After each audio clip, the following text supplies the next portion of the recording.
Bonjour, ici Mathieu de Ludovox.fr, bienvenue dans ce Ludo Chrono. Aujourd'hui, je vais vous parler de Etin, qui est un jeu pour 2 à 8 joueurs de 14 ans et plus, et des parties d'environ 45 minutes. Dans Etin, vous incarnez une faction dans un monde de fantasy, et vous avez un allié. Et votre allié, eh bien, il va vous aider, il va vous donner ses tactiques, et vous allez lui donner les vôtres, tout ceci pour que vous remportiez la partie ensemble. Car oui, vous allez ajouter votre score à celui de votre allié, et l'alliance avec le plus grand score parmi toute la table remportera la partie. Ça veut également dire que vous avez des ennemis qui sont en face de vous et avec qui vous aurez des conflits. Et donc, on va jouer 3 âges et au terme de chaque âge, s'ensuit une guerre. On va trouver sur le plateau, eh bien, les plateaux des factions des joueurs qui sont joués pendant cette partie, sachant qu'on a des cartes qui sont spécifiques à notre faction et elles ne sont donc pas pareilles, on n'a pas les mêmes forces ni les mêmes faiblesses. On a beaucoup de factions et si vous êtes en nombre impair, vous avez également des renégats qui vont jouer de façon un petit peu particulière. Et au centre de la table, nous avons un plateau avec des mercenaires pour les 3 âges différents et des aventures également pour les 3 âges différents. Lorsqu'on va jouer un âge, la première chose qu'on va faire, c'est récupérer de l'argent. 5 pièces pour le premier âge, 10 pour le deuxième, 15 pour le troisième, et une fois qu'on a récupéré ça, on peut révéler des aventures de l'âge en cours, une par duo d'ennemis. Ici donc, on a les ennemis qui sont face à face et les aventures qui ont été révélées. Ensuite, on va procéder au recrutement. Lors du recrutement, eh bien, chaque duo d'ennemis va piocher 4 cartes de la pile correspondante de l'âge pour avoir des mercenaires. Et vous voyez que ces mercenaires, eh bien, ils ont une force, ils ont des icônes et des pouvoirs, mais ils ont également une valeur d'achat et une valeur de vente.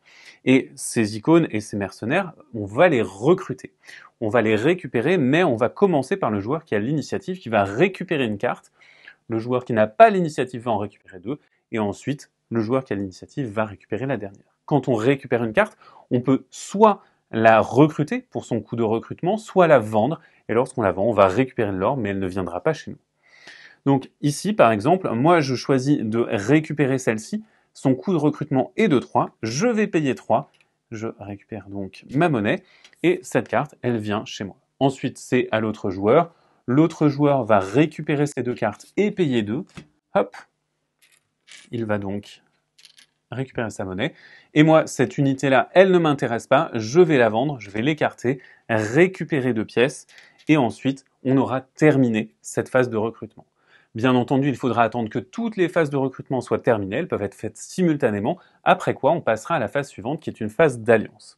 Quand on a une phase d'alliance, eh bien, les alliés, cette fois-ci, vont drafter des cartes. Vous allez chacun révéler 2 cartes de votre paquet, et ces cartes, vous allez vous les partager. Vous pouvez discuter stratégie ensemble. Il n'y a pas du tout de question d'initiative ou pas initiative. De la même manière, vous pouvez les vendre ou les acquérir, mais voilà, vous allez pouvoir les acheter. Alors bien entendu, les factions ne sont pas du tout égales. Par exemple, les nains ont une super économie, mais par contre, eh bien, leurs unités fortes arrivent tard dans la partie. Les morts-vivants n'ont pas une super économie, pas de super défense, par contre ils sont très tenaces et ils reviennent au combat en permanence, par exemple. Donc vous avez vraiment une asymétrie entre les factions et il faudra vous arranger pour trouver la meilleure combinaison d'unités pour chacun des alliés. On se répartit les cartes, une fois qu'on s'est réparti les cartes entre alliés, qu'on a potentiellement vendues, on va pouvoir passer à une autre phase de recrutement et après quoi on passe à la phase de guerre. Vous voyez qu'on a un certain nombre de recrutements, 2 dans le premier âge, 2 dans le troisième âge, alors que dans le deuxième âge, on en a un seul, mais on a 2 phases d'alliance. Donc on a vraiment un jeu qui va évoluer petit à petit. Et lorsqu'on a une phase de guerre, en partant du joueur qui a l'initiative, les joueurs vont tout simplement jouer leurs cartes, et ils vont pouvoir jouer leurs cartes face cachée, en face de leur ville et de leur cité, tout ceci pour les défendre et pour assiéger l'adversaire, mais également vers cette aventure. Alors cette aventure, elle va être assez importante et sur certaines cartes, on va avoir une valeur d'aventure qui est très importante pour remporter les aventures. Donc, par exemple, je fais ceci, mon adversaire va jouer ces 2 cartes, je fais cela, jusqu'à ce que tous les joueurs aient joué leurs cartes, après quoi, on va pouvoir révéler ces cartes. On révèle les cartes et on va tout simplement essayer d'avoir la plus grande somme, sachant que bien entendu, il y a plein de pouvoirs. Les archers qui vont vous permettre de récupérer les cartes de l'ennemi et de les mettre dans votre zone de repos. Alors pourquoi c'est important? Parce que tout simplement ce sont des unités que vous allez éliminer et qui vous font des points de victoire. Vous avez également la possibilité de faire peur aux unités ennemies, de vaincre les dragons, etc., etc. Lorsque vous récupérez un jeton victoire parce que vous avez plus de force que votre adversaire, que vous remportez la bataille, eh bien vous récupérez cette victoire, mais attention, il peut y avoir également des égalités qui peuvent survenir. En tout cas, si vous avez de la victoire, vous allez récupérer des butins chez votre adversaire, vous pouvez récupérer un butin en phase 1, deux butins en phase 2 et trois butins en âge 3.